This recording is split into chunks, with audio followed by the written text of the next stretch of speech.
오늘 제가 고린도전서 1장을 통해서 제가 느낀 건 그거였어요. 일단 이 말씀에서 얘기하는 바가 있고요. 그러니까 성경은 크게 두 가지로 봐야 돼요. 첫 번째는 고린도전서 지금 쉽게 말하면 1장에서 얘기하고 있는 게 뭔지를 알아야 돼요. 그러니까 성경에서 얘기하고 있는 게 뭔지를 알아야 되는 게 첫 번째고, 두 번째는 나한테 적용하는 거죠. 적용. 성경에서 얘기하는 것은 이건데 그러면 이 내용이 나한테 어떻게 적용이 되는가? 이게 두 가지만 잘하면 그게 끝이에요. 성경은. 1장에 대한 내용은 그겁니다. 다른 부분이 아니라 고린도 교회의 10절에 보니까 어떤 내용이 있습니까? 분쟁이란 단어가 눈에 들어오죠. 분쟁이 있었다라는 거예요. 분쟁이. 이 고린도 전후서의 내용은 교회 내에 분쟁이 있고 혹은 뭐 다툼이나 여러 가지 뭐 물어오는 질문들, 그런 것들에 대한 바울의 하나의 조언과 성경 안에서의 하나님의 말씀인 거예요. 그래서 이 고린도전서는 후서도 마찬가지고 교회 내에 문제가 있거나 혹은 내 개인적인 신앙의 문제가 있을 때 참고하면 정말 좋은 말씀입니다. 왜냐하면 교회마다 다 분쟁이 없는 교회가 없잖아요. 그럴 때 우리는 고린도전서로 돌아가야 돼요. 근데 어떠한 분쟁이 있었다고 되어 있습니까? 내가 이것을 말하거니와 너희가 각각 이르되 나는 바울에게 나는 아볼로에게 나는 게바에게 나는 그리스도에게 속한 자라 한다는 것이니. 네, 어떤 분쟁이죠? 지금 내용을 보니까 네 개 바다. 바울, 아볼로, 게바, 그리스도. 네 개 파당으로 나눠진 거예요. 그쵸? 고린도 교회라는 조그만 공간 안에서 네 개의 파당으로 나눠진 겁니다. 그런 상황 가운데 바울은 뭐라고 얘기할까요? 바울이 뭐라고 얘기합니까? 어찌 나뉘었느냐. 보시나요? 그쵸? 그리스도께서 어찌 나뉘었느냐. 그러니까 나눠지는 것은 그리스도, 하나님의 뜻이 아니라는 얘기를 하는 거죠. 그 전까지 고린도 교회에는 이렇게 파당이 나눠진 것들에 대해서 개념을 몰랐어요. 그리고 내가 좋아하는 목사님, 이런 좋아하는 목사님이 있을 수 있고, 좋아하는 목사님이 있을 수 있고, 그런 건 괜찮죠. 근데 문제는 거기에 이제 어떻게 말하면 팬심이죠. 그 목사님이 아니면 안 돼. 그 목사님께 난 속한 사람이야. 이런 마음까지 이어지는 것들에 대해서 바울이 지적을 했던 거예요. 그러면서 바울이 너희를 위하여 십자가에 못 박혔으며 바울의 이름으로 너희가 세례를 받았느냐? 하면서 내 이름으로 지금 파당이 이루어진 것에 대해서 불쾌한 말씀을 지금 전하고 있는 겁니다. 그러면서 14절에 보니까 내가 뭐 누구에게 세례를 베풀었고, 그리고 또 15절에 보니까 나의 이름으로 세례를 받았다 말하지 못하게 하려 함이다. 이러면서 나는 몇 명 빼놓고는 내가 세례를 준 일이 없다라고 얘기를 하죠. 그러면서 이제 17절에 결론적으로 뭐라고 얘기합니까? 세례를 베풀게 하려 하심이 아니라 나한테는 오직 뭐를 전하게 하려 하심이라고 했으니까 복음을. 그러니까 지금 바울은 지금 이렇게 얘기하는 겁니다. 너희들이 지금 각각 파당을 안아서 누구에게 속한 자라고 얘기하니 이것들이 잘못된 것이고, 그리고 각각 세워진 이 모든 사람들은 결국 세례를 주거나 어떠한 자신의 그런 위치를 드러내려는 사람이 아니라 단순히 복음을 전하는 하나의 역할을 맡은 사람들일 뿐이다. 쉽게 말해 아무것도 아니다. 우리는 아무것도 아닌데 왜 너희들이 나를 추종하고 또한 베드로를 추종하고 아볼로를 추종하고 이렇게 하느냐. 이거 의미 없는 일이다.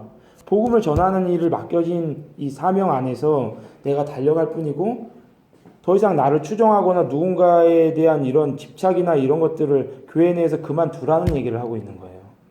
18절부터 쭉 이어진 내용들은 뭡니까? 십자가의 도라고 되어 있죠. 쉽게 말하면 복음.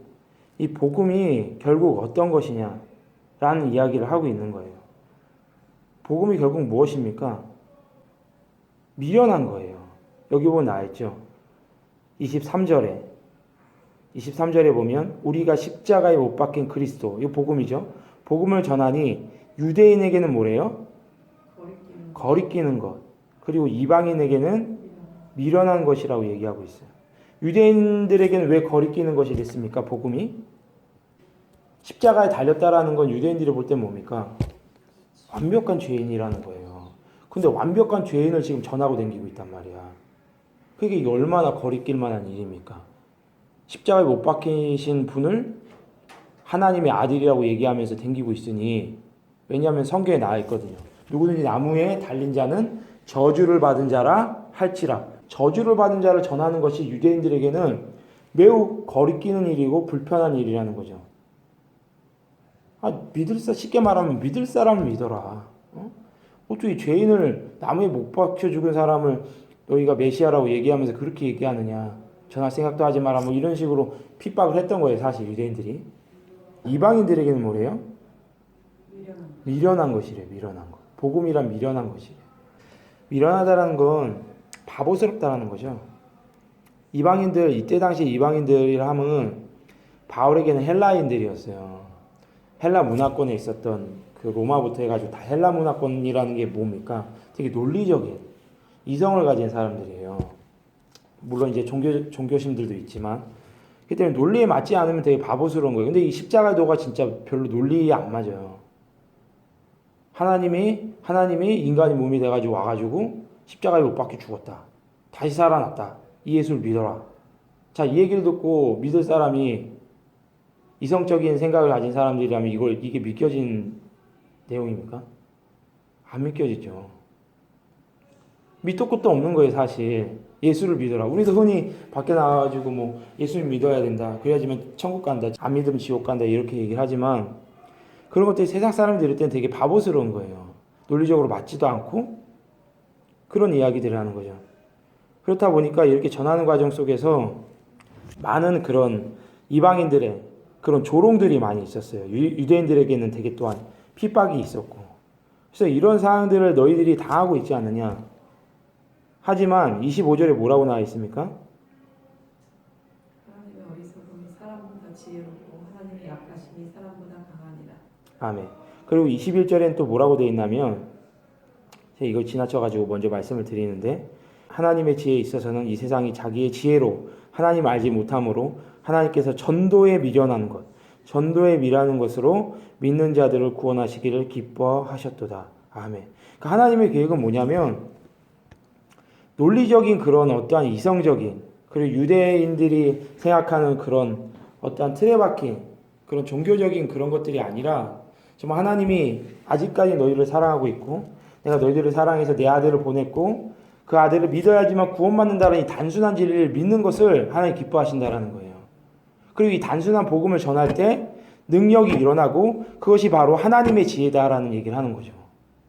그러니까 우리가 복음을 전할 때는 간혹 우리가 오해할 때가 있어요. 뭔가 되게 유창하게 혹은 되게 세련되게 뭔가 되게 능력 넘치게 전해야지만 복음이 전해진다라고 생각하는데 오늘 말씀 그게 아니라는 거죠. 미련하게 전해지지만 그 가운데 하나님이 역사하고 하나님의 지혜가 드러나는 것을 하나님이 기뻐한다라는 거예요. 믿습니까? 그래서 복음을 전할 때는 저희들이 단순해져야 됩니다. 저희가 무언가 꾸미려고 하고 세상적인 그런 지혜를 총동원해가지고 뭔가 하나는 믿게 해야 되겠다라는 계획을 다 내려놔야 돼요. 저희들은 사람에 속한 사람이 아니라 하나님께 속한 사람들입니다. 그러면 하나님의 방법대로 해야 되겠죠. 그리고 26절부터 31절은 무엇을 말하고 있습니까? 너희들의 형편이 너희들이 과연 어떠한 존재인지를 얘기하고 있어요. 이거 사실 되게 자존심 상한 얘기예요. 제가 선생님 앉혀놓고 그러진 않지만 선생님은 되게 못난 사람입니다. 아시잖아요. 이렇게 얘기하면 기분 좋아요. 나쁘죠? 선생님도 저한테 전도사님은 정말 제가 볼 때도 정말 설교도 별로고 좀 못났다는 거 본인이 알고 계시죠? 이러면 기분 좋겠습니까? 안 좋아요. 근데 바울이 지금 이런 얘기를 하는 거예요. 뭐라고 얘기합니까? 형제들아 너희의 부르심을 보라. 육체를 따라 지혜로운 자가 많지 않고 능한 자가 많지 않고 문벌 좋은 자가 많지 않고 이 얘기 그 얘기 아니에요? 27절에 그러나 하나님께서 세상에 미련한 것들을 택하사 지혜 있는 자들을 부끄럽게 하려 하시고 세상에 약한 것들을 택하사 강한 것들을 부끄럽게 하려 하시며 아멘. 하나님의 지혜는 뭡니까? 결국 약한 자들, 미련한 사람들을 뽑아가지고 있는 놈들, 잘난 척하는 놈들을 부끄럽게 하는 게 하나님의 계획이고 하나님 뜻이라는 거예요. 그래서 이야기가 왜 계속 지금 고린도 1장에 이어지고 있습니까?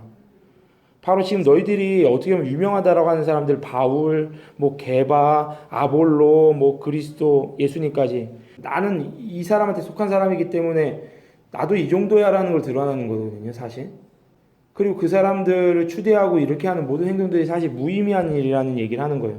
하나님 볼 때는 예수 외에는 다 그냥 각각의 역할 안에서 쓰임받고 있는 하나의 도구에 지나지 않는다라는 얘기를 하는 겁니다. 그러니까 바울이 지금 이런 얘기를 하는 건 여기 있는 그 성도들을 낮추려 함이 아니라 본인 자신을 낮추려고 하는 거예요. 나도 마찬가지고 너희도 마찬가지다. 결론은 우리들 중에 하나님 앞에 정말 잘난 자가 누가 있느냐.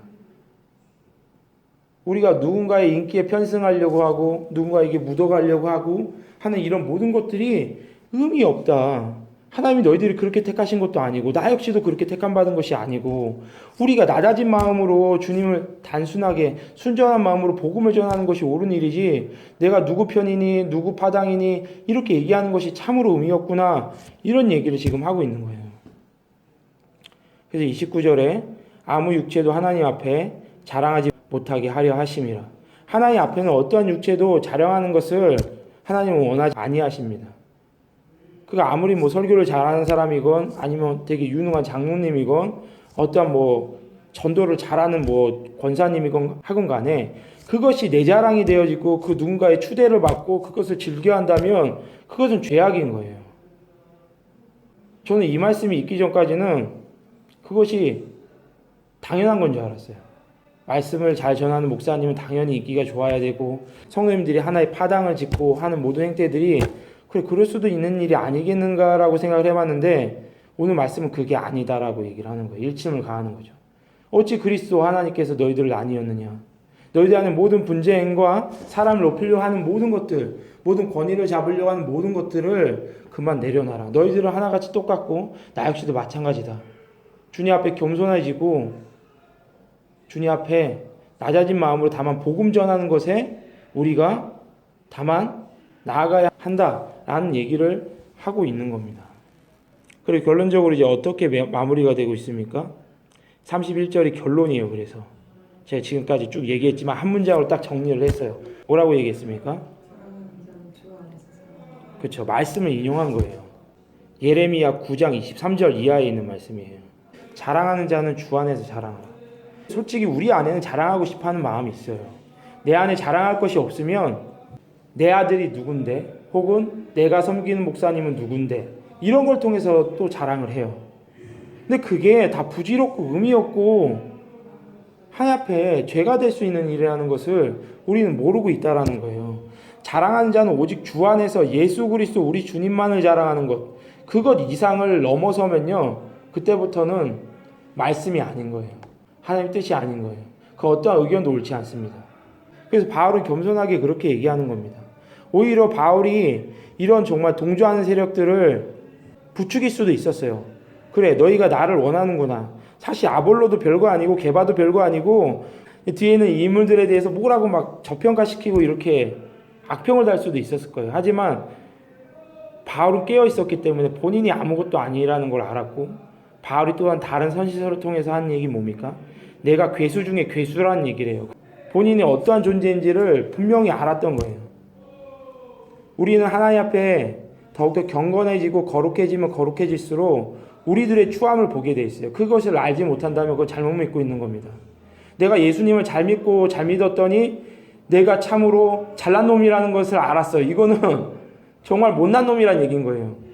예수 그리스도의 그 빛에 가까이 가면 가까이 갈수록 우리들의 허물은 더 드러납니다. 그러면 제게 하시는 말씀이 무엇이냐? 한마디로 정의한다면 그 누구에게도 자랑하지 마.